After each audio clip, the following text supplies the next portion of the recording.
Welcome back to the session of the Hindu newspaper analysis for UPSC Civil Services examination. Today we will discuss only three issues. The first issue is related to renewable energy sector in India. Second issue is related to Kanha Tiger Reserve. Third issue is related to United Nations. So let's discuss all the issues in detail. What is the status of India's renewable energy sector? India के renewable energy sector का क्या status है? Why in news?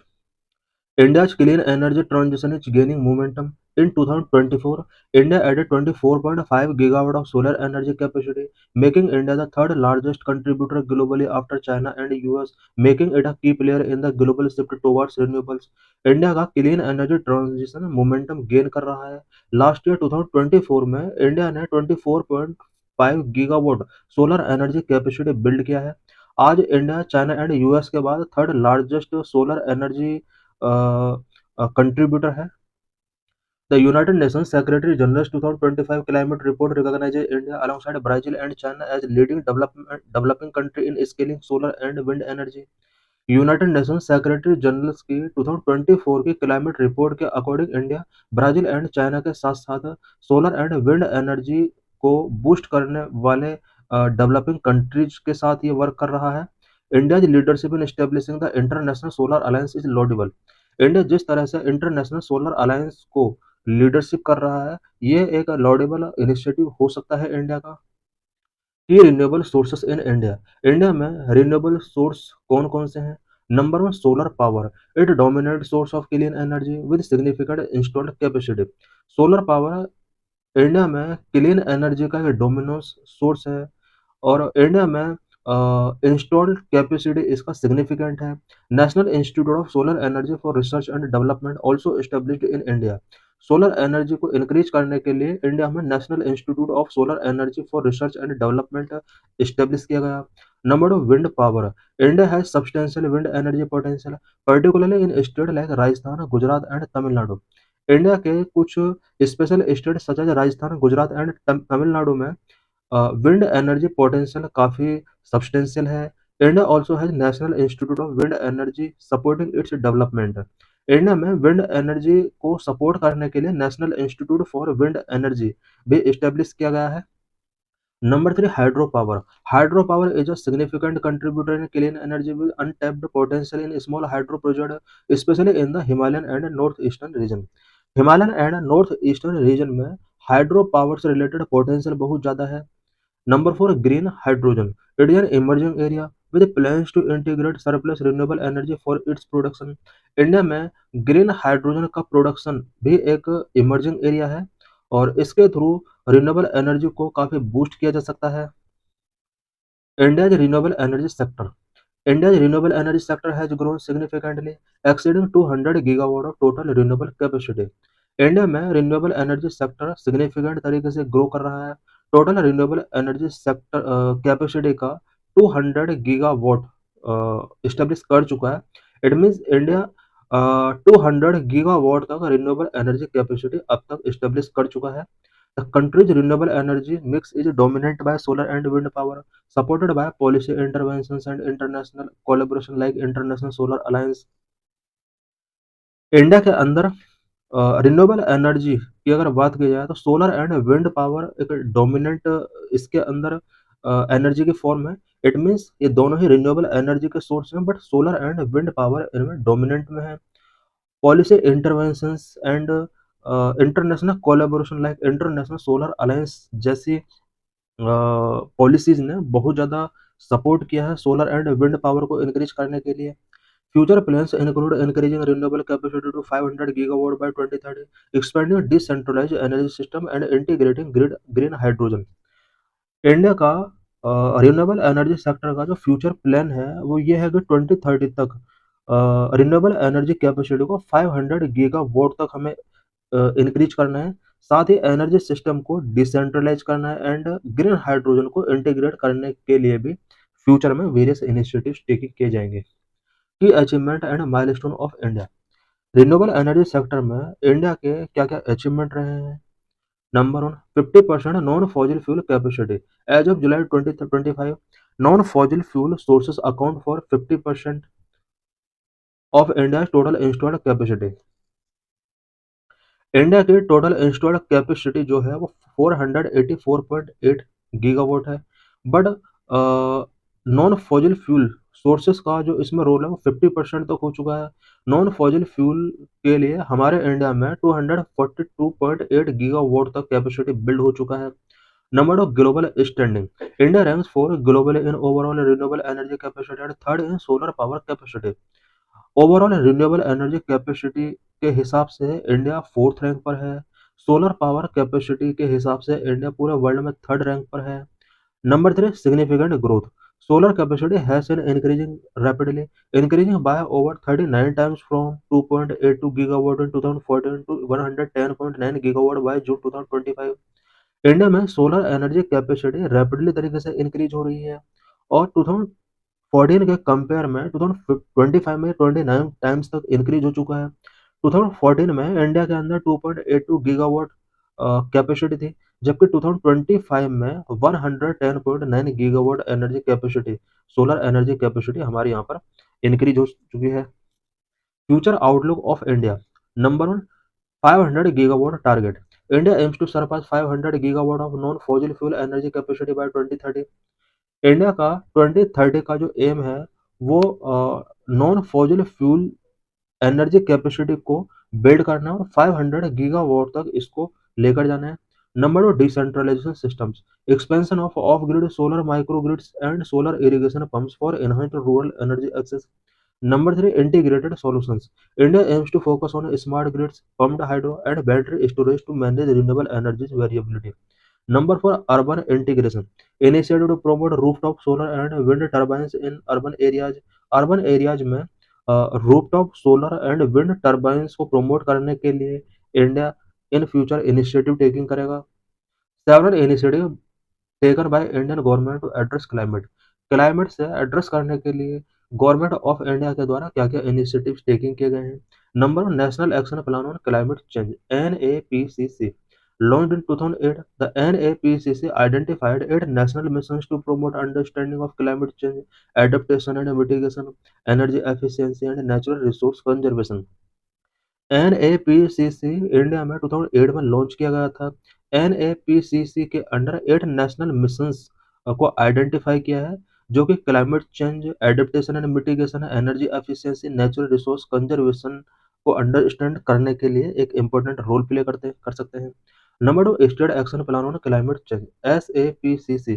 Under the SAPCC, states are required to develop their own action plan. SAPCC के under सभी state को climate change से fight करने के लिए अपने खुद के प्लान यहाँ पर डेवलप करने के लिए मैंडेटरी किया गया है। As of 2022, 33 states and UTs have prepared their SAPCCs. However, the implementation and monitoring of these plans remain a challenge। 2022 तक अबाउट 33 स्टेट एंड यूटीज ने अपने SAPCC प्रिपेयर किए, बट इसके इम्प्लीमेंटेशन से रिलेटेड, मॉनिटरिंग से रिलेटेड चैलेंज अभी भी continue बने हुए हैं। Number three, climate change research and knowledge network.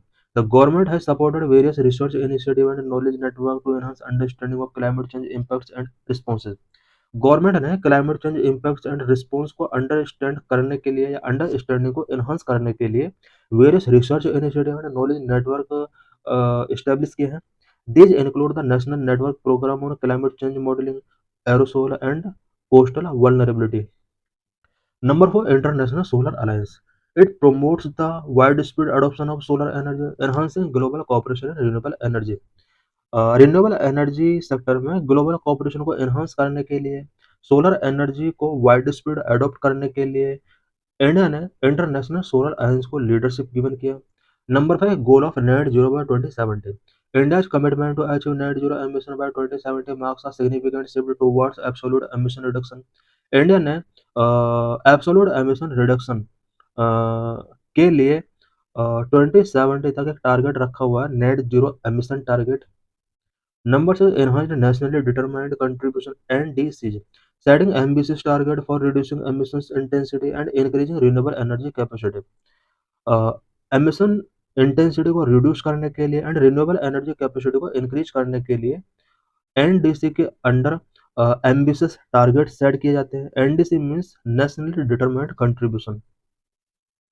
Number 7, significant growth in renewable energy capacity. Rapid expansion in solar and wind energy installations contributed to India's international non-fossil fuel energy target. India के international level पर भी कुछ non fossil fuel energy targets हैं। इन target को achieve करने के लिए solar and wind energy installations India के अंदर बहुत बढ़ाया गया है।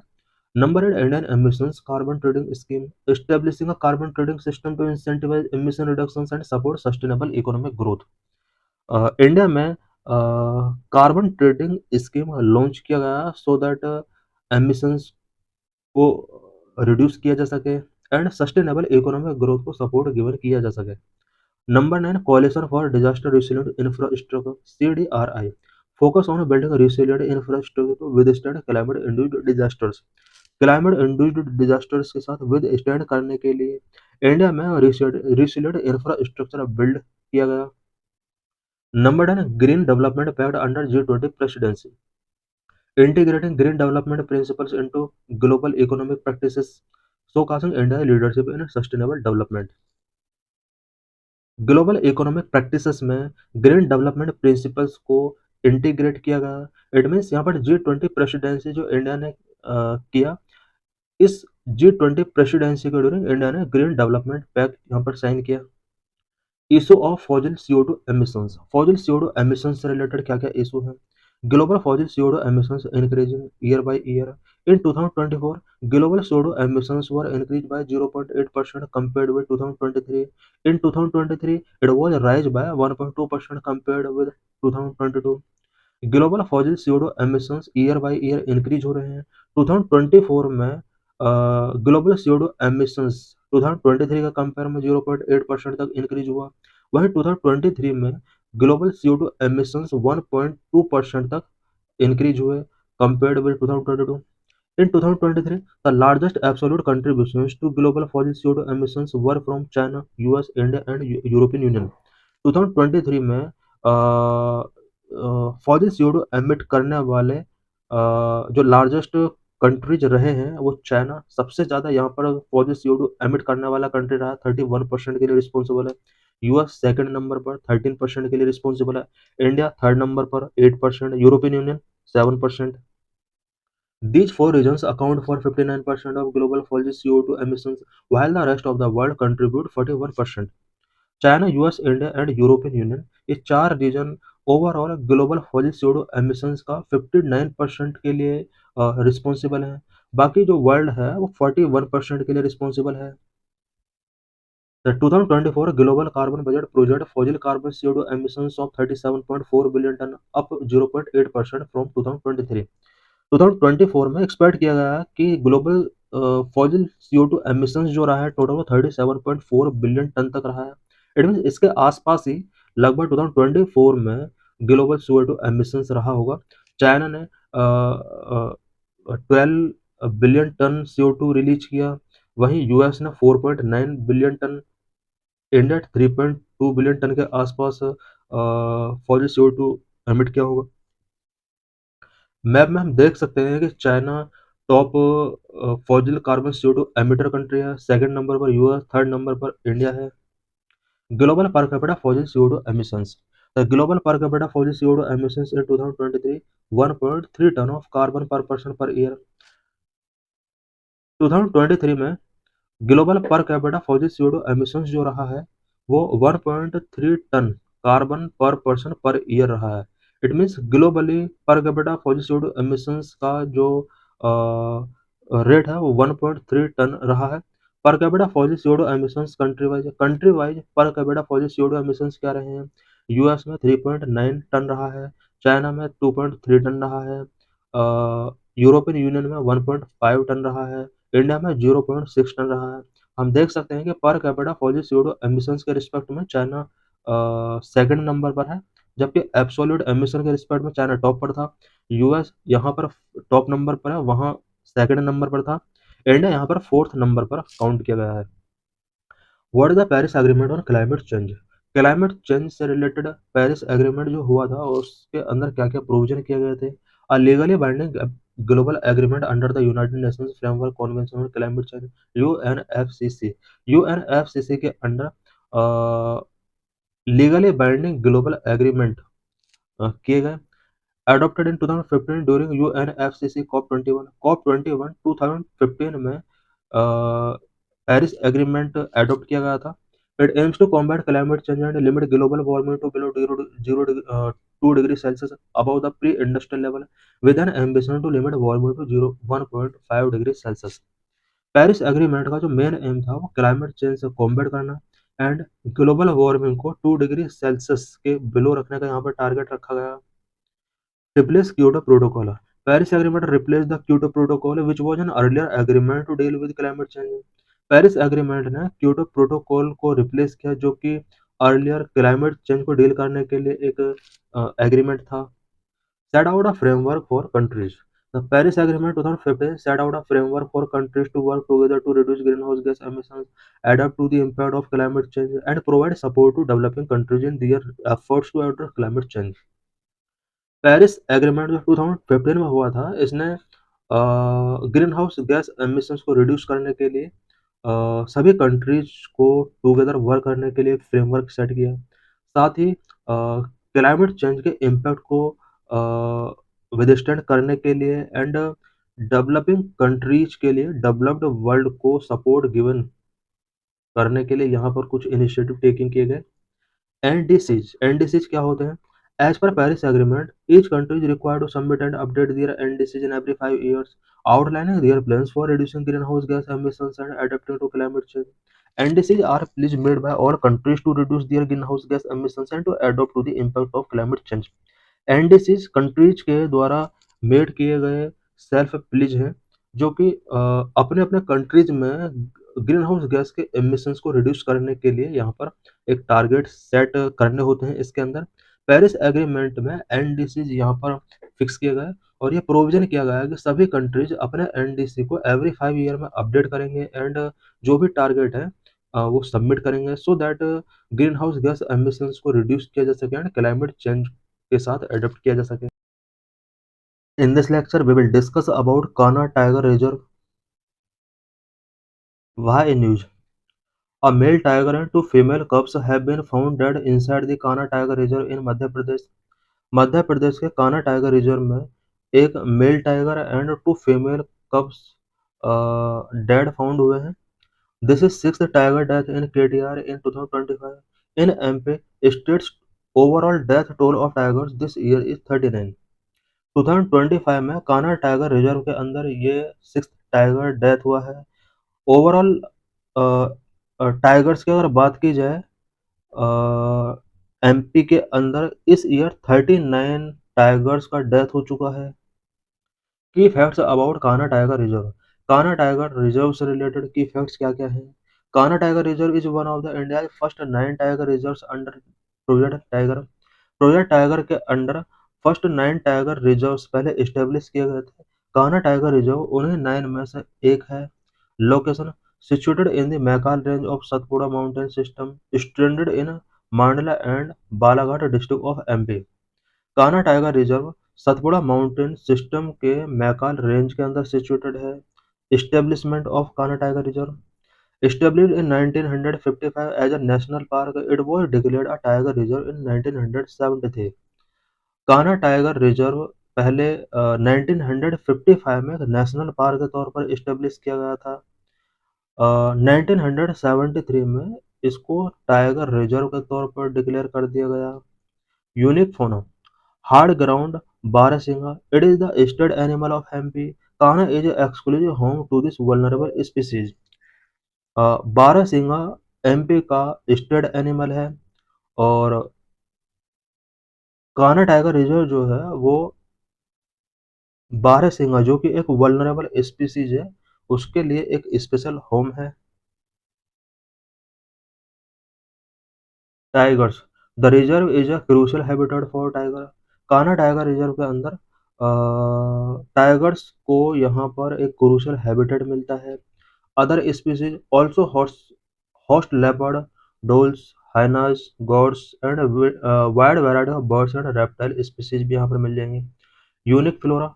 ट्रॉपिकल मॉइस्ट डेसिडुअस फॉरेस्ट यहाँ पर मिल जाएंगे including sal forest, mixed forest and grassland are found here. Key features of KTR. Kanha tiger reserve के की फीचर्स क्या क्या हैं? Mascot was the first tiger reserve in India to have an official mascot. First tiger reserve India का जो था वो mascot है। Ecosystem Kedia represent a unique ecosystem with a series of platters and a well-defined drainage system. KDR एक unique ecosystem represent करता है। A series of plates यहाँ पर मिल जाएंगे and well defined drainage system यहाँ पर अवेलेबल है। Significance of KDR its rich biodiversity and conservation efforts for the barasingha. Kanha tiger reserve rich biodiversity रखता है एंड बारहसिंगा को कंजर्व करने के लिए भी कान्हा टाइगर रिजर्व एक इम्पोर्टेंट टाइगर रिजर्व है।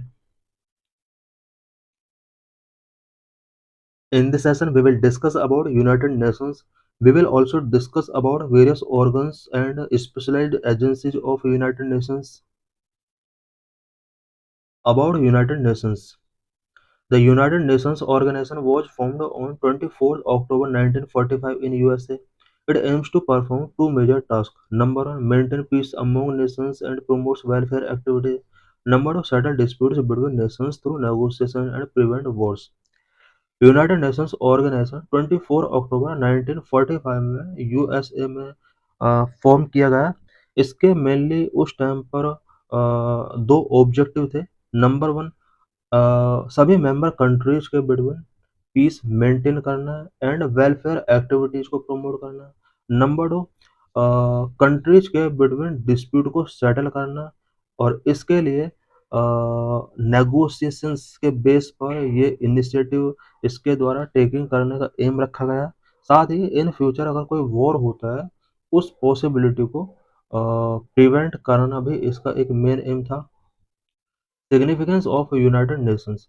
Number one, provide technical and scientific expertise in activity like agriculture, education, health etcetera. United Nations agriculture, education and health sector में होने वाली एक्टिविटीज में technical and scientific expertise provide करने के लिए responsible है। Number two, provide financial support to developing nations. Developing nations के लिए फाइनेंशियल सपोर्ट भी यूनाइटेड नेशंस प्रोवाइड करता है। Historical background of establishment of United nation. United Nations के एस्टेब्लिशमेंट से रिलेटेड हिस्टोरिकल बैकग्राउंड क्या रहा है?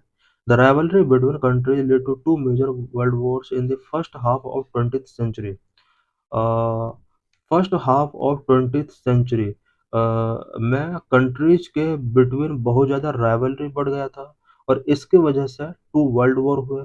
First world war and League of Nations. First world war was fought from 1914 to 1918। First world war जो हुआ वो 1914 से 1918 के बिटवीन हुआ। Thousands of people died, many were injured, and thousands of families lost their homes and properties. The leaders of the world felt the need of setting up a world body to solve the problem peacefully after the First World War. First world war यहाँ पर हो जाता है। उसके बाद world के कुछ leaders ने सोचा कि इस तरह के वॉर को या कंट्रीज के बिटवीन जो भी प्रॉब्लम है उसको सॉल्व करने के लिए, वॉर को स्टॉप करने के लिए एक वर्ल्ड लेवल की बॉडी सेटअप करनी होगी। League of Nations. They formed an organisation called the League of Nations. World के लीडर्स ने इन फ्यूचर होने वाले वॉर की पॉसिबिलिटी को प्रिवेंट करने के लिए लीग ऑफ नेशंस एक वर्ल्ड बॉडी सेटअप किया। But this organisation could not achieve its objective.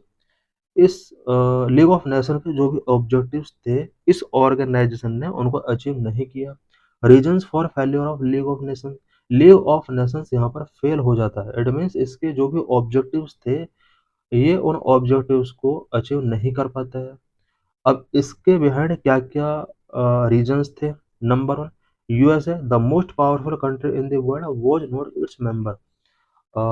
USA जो कि पूरे वर्ल्ड में मोस्ट पावरफुल कंट्री है वो इसका मेंबर नहीं था। It means league of nation का मेंबर ये उस टाइम पर नहीं था। Number two, the league members were not willing to oppose the aggression by Italy, Germany and Japan. उस टाइम पर लीग ऑफ नेशन के अंदर जितने भी मेंबर कंट्रीज थे वो इटली, जर्मनी एंड जापान के एग्रेशन को अपोज नहीं करना चाहते थे। As a result this aggression led to the second world war. इस एग्रेशन की वजह से ही सेकेंड वर्ल्ड वॉर होता है। Second World War.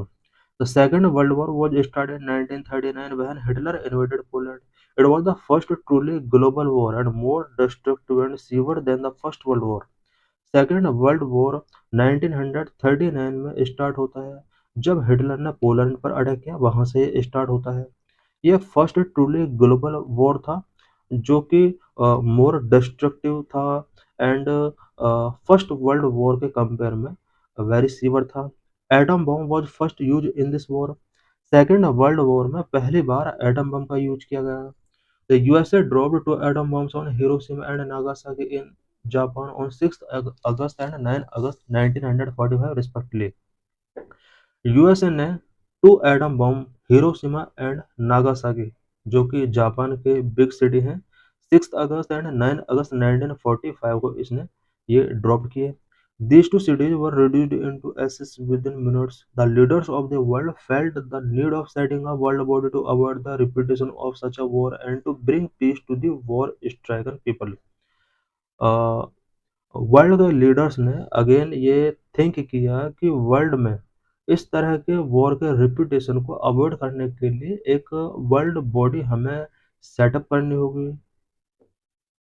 Establishment of United nations का किस तरह से यहाँ पर अब एस्टेब्लिशमेंट हुआ। कॉन्फ्रेंस एट सैन फ्रांसिस्को में कॉन्फ्रेंस होता है। After second world war 50 nations held a conference at San Francisco USA in April 1945। Second world war के बाद अबाउट 50 कंट्रीज ने यूएसए के सैन फ्रांसिस्को में एक कॉन्फ्रेंस किया। 1945 में ये कॉन्फ्रेंस किया जाता है।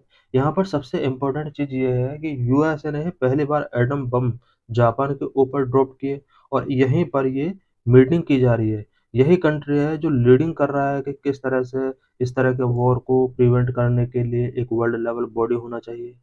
Establishment of UNO. Finally they established an international organization called the United Nations Organization or the UNO on 24th October 1945. Finally in 50 members ने एक इंटरनेशनल ऑर्गेनाइजेशन जिसको यूनाइटेड नेशंस ऑर्गेनाइजेशन कहा गया, इसको यूएनओ के नाम से भी जाना जाता है। 24 अक्टूबर 1945 को इन्होंने यूएनओ एस्टेब्लिश किया। The UN emblem is a world map surrounded by olive branches. The UN flag is light blue in color. The white UN emblem is in the center of the flag. UN emblem एक world map जो कि olive branches के द्वारा surrounding है, ये इसका emblem है। UN flag जो है वो लाइट ब्लू कलर का है। Objectives of the United Nations के क्या क्या ऑब्जेक्टिव हैं। The main objective laid down in the UN charter are as follows. UN charter के अंदर यूनाइटेड नेशंस के ऑब्जेक्टिव रिटन है। Number 1, to maintain peace and security among the member Nations.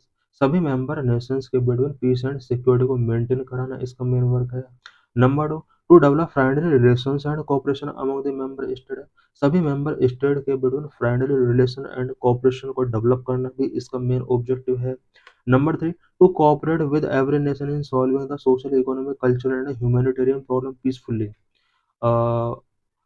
Every nation के अंदर social, economic, cultural, humanitarian problems जो भी हैं peacefully तरीके से उनको सॉल्व करने में यूएन एक इम्पोर्टेंट रोल प्ले करता है। Number 4, to protect human rights and basic freedom all over the world, irrespective of caste, color, sex, religion और language. अ, पूरे वर्ल्ड में ह्यूमन राइट्स और बेसिक फ्रीडम को respective of caste, colour, sex, religion और language के base पर basic freedom and humanitarian rights को protect करना भी इसका मेन ऑब्जेक्टिव है।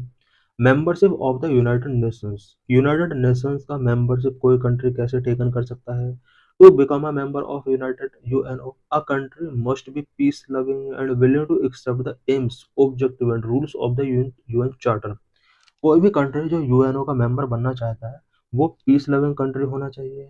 यूएनओ के AIIMS, objectives and UN charter के रूल्स को वो एक्सेप्ट करना होगा उसे। Number 2, must be recommended by UN Security council for the membership and it's membership must be confirmed bye UN general assembly bye 2/3 majority of votes. कोई भी country जो UNO का मेंबर बनना चाहता है उसके लिए यूएन सिक्योरिटी काउंसिल को उसका मेंबरशिप बनने के लिए रिकमेंड करना होगा एंड उससे रिलेटेड यूएन जनरल असेंबली के अंदर 2/3 मेजोरिटी से वोट पास कराना होगा। उसके बाद ही कोई कंट्री इसका मेंबर बन सकता है। Number 3 must be judged by UN as being able to carry out these aims and objectives. वो कंट्री यूएनओ के एम्स एंड ऑब्जेक्टिव्स को कैरी आउट कर सकता है या नहीं, इससे रिलेटेड यूएन जजमेंट गिवन करेगा, उसके बाद ही वो कंट्री ऐड किया जा सकता है यूएनओ के अंदर। Main organs of the United Nations. United Nations के मेन ऑर्गन्स क्या क्या है? The UN has 6 main organs. Number 1 UN general Assembly, number 2 UN Security Council, number 3 Economic and Social Council इकोसॉक, number 3 Trusteeship Council, number 5 International Court of Justice, number 6 the Secretariat, number 1 the general Assembly. UN General Assembly, main body of the UN, meeting once in a year. Member 192 countries. To pass resolution all important matters, a two-third majority is needed. Vote value of each of the member nation only one vote. UN general assembly United Nations के main body है। इसका meeting year में one time होता है। 192 member हैं इसके। किसी भी रेजोल्यूशन को पास कराने के लिए 2/3 मेजोरिटी के बेस पर डिसीजन टेकिंग किए जाते हैं। एवरी मेंबर नेशन की वोट की वैल्यू 1 होती है। The members of the General Assembly elects its one member as president and one as vice president every year. Every year UN general assembly के member एक president and एक vice president elect करते हैं।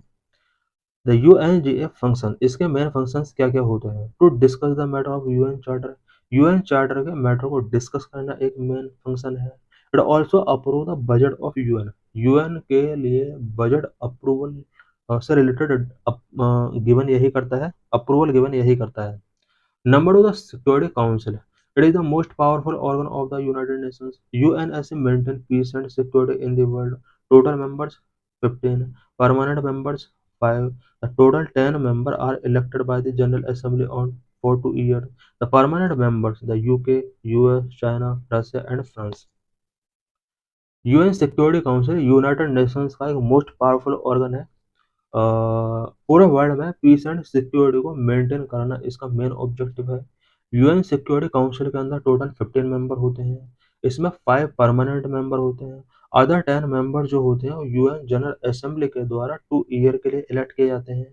Permanent members US, UK, China, Russia and France हैं। Each member of Security Council has one vote. Only the permanent member of the Security Council have the power of veto. Security council के each member के vote की value 1 होती है। Permanent member जो भी security council के अंदर है उन्हें वीटो पावर यहाँ पर गिवन की गई है। Number 3 Economic and Social council, total members 54।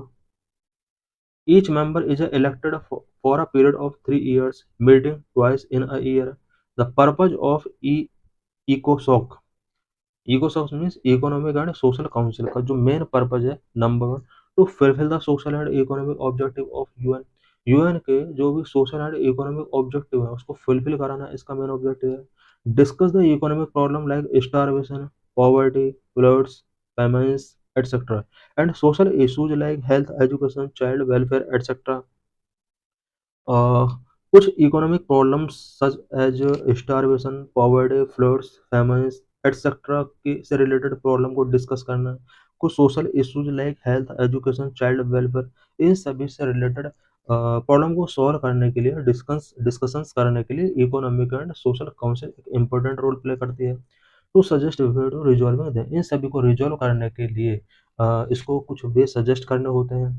Number 4 the ट्रस्टशिप council, the Trustship Council look after the regions of the world that are not yet independent and are controlled by other states. Trusteeship council जो है ये उन regions पर focus करती है जो अभी तक इंडिपेंडेंट नहीं है एंड अदर स्टेट के द्वारा उन्हें कंट्रोल किया जा रहा है। The council help them toward self governance. Trusteeship council जो होता है ये उन कंट्रीज की सेल्फ गवर्नेंस के लिए हेल्प करता है। इट मीन्स यूनाइटेड नेशंस का एक ऐसा ऑर्गन भी है जो नॉन इंडिपेंडेंट कंट्रीज की भी आज हेल्प कर रहा है। Number 5 the international Court of justice. It is the judicial body of the UN and settle legal problems. International Court of justice United nation की एक जुडिशियल बॉडी है जो कि लीगल प्रॉब्लम को सॉल्व करती है. The court has its permanent headquarter at Hague in Netherlands but may hold its meeting elsewhere if necessary. ICJ का permanent headquarter है नीदरलैंड में, बट ये जरूरत पड़ने पर कहीं भी अपनी मीटिंग होल्ड कर सकता है. द कोड कंसिस्ट ऑफ 15 जज belonging to different member nations. इसके अंदर 15 जज होते हैं, डिफरेंट मेंबर नेशन से बिलोंग करते हैं. द जजेस are elected by the general assembly and security council for 9 years. ICJ के लिए जो जजेस का इलेक्शन किया जाता है वो UN general assembly and UNSC के द्वारा 9 years के लिए किया जाता है. Number 6, the secretariat. The Secretariat is located in New York. All the administrative work of the UN is carried out by the Secretariat headed by Secretary General. UN का जो secretariat है वो न्यूयॉर्क में है. यूनाइटेड नेशंस का जो administrative work है वो सेक्रेटेरिएट के द्वारा कैरिड आउट किया जाता है और इसको सिक्योरिटी जनरल के द्वारा हेड किया जाता है. Secretary general is appointed by general assembly for a period of 5 years. UN के सेक्रेटेरिएट का जो सेक्रेटरी जनरल होता है उसको जनरल असेंबली के द्वारा अपॉइंट किया जाता है for the period of 5 years. Agencies of United nations की क्या क्या एजेंसीज हैं? Number 1 UNICEF, number 2 WHO, number 3 UNESCO. UNICEF means united nations international children emergency fund. Number 2 WHO means world health organisation. UNESCO means united nations educational scientific and cultural organisation. ये यहाँ पर 3 main agency हैं. और भी agency हैं जिसको हम आगे डिस्कस करेंगे. Number 1 UNICEF, united nations international children's emergency fund. UNICEF, the only organization that work for the welfare and betterment of children, was established in 1946. UNICEF जो कि चिल्ड्रन के वेलफेयर एंड बेटरमेंट के लिए वर्क करता है, 1946 में इसको एस्टेब्लिश किया गया था. It actively assist its member nation to solve the problem of malnutrition, illiteracy and disease among the children. Children में मेल न्यूट्रिशन से related problem, illiteracy and disease से रिलेटेड प्रॉब्लम को सॉल्व करने के लिए यूनिसेफ मेंबर नेशंस की help करता है. Operate Anganwadi. The UNICEF operate a program called Anganwadi in India for the upliftment of children. Children के अपलिफ्टमेंट के लिए इंडिया में यूनिसेफ ने आंगनवाड़ी प्रोजेक्ट लॉन्च किया हुआ है. It educates mothers about the various diseases and their treatment. It also educates them on the importance of a balanced diet and hygiene. Anganwadi के अंदर मदर्स को वेरियस डिसीज एंड उनके treatment से related knowledge given की जाती है. And balance diet and hygiene का क्या इंपॉर्टेंस है इससे रिलेटेड एजुकेशन वुमेन को गिवन की जाती है. Number world health organisation WHO. WHO was set up in 1948. Headquarters of WHO is located in Geneva, Switzerland. Popular slogan of WHO, health is commonwealth and health for all and all for health. ये इसका slogan है. AIIMS of WHO के क्या क्या various aims हैं? Fighting disease and improving the health condition. It organise world wide campaigns against disease like malaria, tuberculosis, AIDS. The credit for eradication of smallpox from the literacy world goes to the WHO. WHO 1948 में setup किया जाता है. Switzerland के अंदर इसका headquarter है. कुछ इसके popular slogan such as health is commonwealth, health for all and all for health, ये इसके मेन स्लोगन है. WHO का जो मेन एम है वो डिसीजेस से फाइट करना है एंड हेल्थ कंडीशंस को इम्प्रूव करना है. कुछ कैंपेन डिसीज के against such as malaria, tuberculosis, AIDS के अगेंस्ट इसने कुछ कैंपेन वर्ल्ड वाइड ऑर्गेनाइज किए हुए हैं. WHO ने स्मॉल पॉक्स को इरेडिकेट करने में एक इम्पोर्टेंट रोल प्ले की है. Number 3 UNESCO, united nations educational scientific and cultural organisation. The UNESCO was established in 1946. 1946 में यूनेस्को एस्टेब्लिश किया गया था. हेडक्वार्टर इसका फ्रांस में है. प्राइमरी एम ऑफ यूनेस्को क्या है? To reduce to educate people, people को एजुकेट करना। It provide scientific training specially to the backward class, backward class के पीपल को साइंटिफिक ट्रेनिंग गिवन करना भी इसका मेन ऑब्जेक्टिव है। It also haves to preserve old historical monuments, old historical monuments को preserve करना भी यूनेस्को का एक इम्पोर्टेंट रोल है। Other agencies of United nations की अदर एजेंसीज कौन कौन सी हैं? Number one FAO, food and agriculture organisation. Number 2 IMF, international monetary fund. Number 3 ILO, international labour organisation. Number 4 ITU, international telecommunication union. Number 5 IAEA, international atomic energy agency. Achievements of United nations की क्या क्या achievements रही हैं? Number, it has solve dispute between country like Iran and Iraq, Pakistan and India. इसने कुछ countries के between disputes को resolve किया है, such as Iran and Iraq के बिटवीन डिस्प्यूट को सॉल्व किया है, पाकिस्तान एंड इंडिया के बिटवीन डिस्प्यूट्स को लैच किया है। Number, it help developing countries to fight illiteracy, poverty and disease. Developing countries को इलिटरेसी, पॉवर्टी एंड डिजीज से फाइट करने के लिए इनका हेल्प किया है। Number 3, it played a major role in arms control by stopping nations from using inhuman and toxic weapons. United nation ने arms control में एक इम्पोर्टेंट रोल प्ले किया है। नेशंस को इसने आर्म्स रखने के लिए ना रखने के लिए इसने बूस्ट किया है। In human and toxic weapons ना रखने के लिए हमेशा कंट्रीज को इसने प्रोमोट किया है। Number 4, it help to ensure better working condition for industrial workers, industrial workers के लिए बेटर वर्किंग कंडीशन को इंश्योर करने के लिए भी इसने कुछ इनिशिएटिव टेकिंग किए हैं।